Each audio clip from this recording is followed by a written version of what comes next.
قرب ولا اسمع الله ولا ما بسم الله الرحمن الرحيم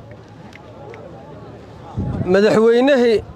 استيتك iyo taliyii xooga iyo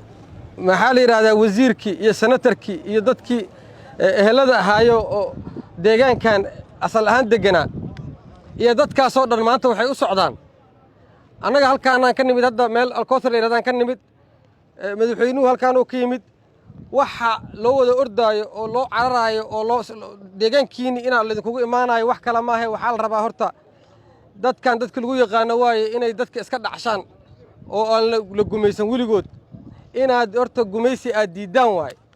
xamaraa laga soo wada cararay xil iyo xoolo waa laga yimid qof kasta deegaankiisii ku naqaha waxaa la rabaa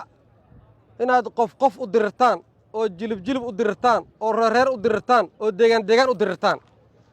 oo aan qof kasto deegaankiisa markuu ka adkaato kandiriska oo ehelka la ah oo intuu u tago oo la kiciyo cadowga niman khawaarij la yiraahdo oo shabaab la yiraahdo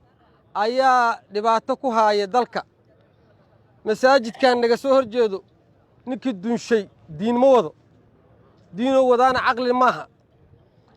ninkii masaajidka dunshay ninkii ku dukanayana ku dhex dunshay oo dilaayo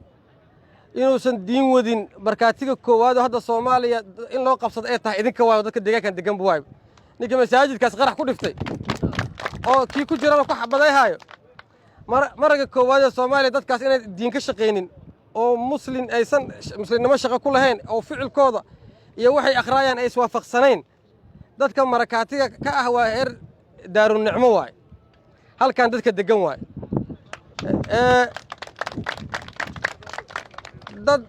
dad culus oo wiligood dagaalka iyo dilkana wax ka dhibina ahayd dagaalkana wax ku tara ahaydeen wiligiin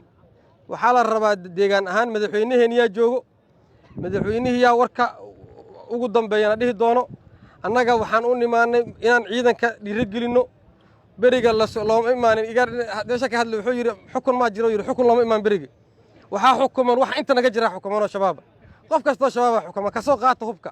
oo iska dhiciya oo soo qabta oo keena cadaalad hor keena oo kuwa qaldan oo qaldamay oo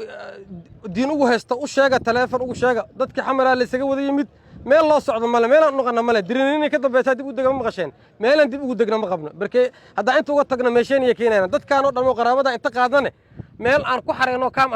xamar ka mahayno intaan wada joogayna kuwaana iska dhacayna markaan dhinac u ridno ayaa la leeyahay deegaankan horumarkiisa laga shaqeeyo madaxweynaha horumarka iyo go'aanka iyo shuruucda deegaanadan loo sameeyay noo qaabilsan oo noo joogo aada u mahadsantihiin anaga ciidamadan u nimid dadka deegaanka u nimid ehelkan u nimid odayaashiina meesha jooga garka gududana iyo gabdhaha calaamada sida dhammaantiin waxaa wadiin raaliyan ka nahay idinkaan xaq ku taagan diinta idinkaa ku taagan idinkaa danta dalka ku taagan idinkaa dadka deegaanka ku taagan halkaas waxaa 60 qoys alkoosar ku soo barakacday oo dad shacab ah waxay ka cararayaan ma taqaanid war kuwaasi dad nooga tagtaan waana dilayaan leeyihiin marka horena anaga markii ciidamadu tagaan uma soo bixin kaliya waxaa looga baqaa waa dadka rabaan inay dadka curyaamiyaan kaliya meel aan loo socdo iyo meel laga baxayo iyo meel laga qaxayo midna ma jirto dadkii ehelka idin wada ahay haday imaam yahayna waana kana waa imid markii imaamkii ugu dambeeyay waa yimid ugaasna waaba gurigiisii saldhigiisii waa meel loo socdo male dadka hal iska dhacsho qof iyo reer iyo jilib iyo deegaan hal loo diriro aad u mahadsantihiin madaxweynaha ku soo dhaweynaa qofkan u dhiibeen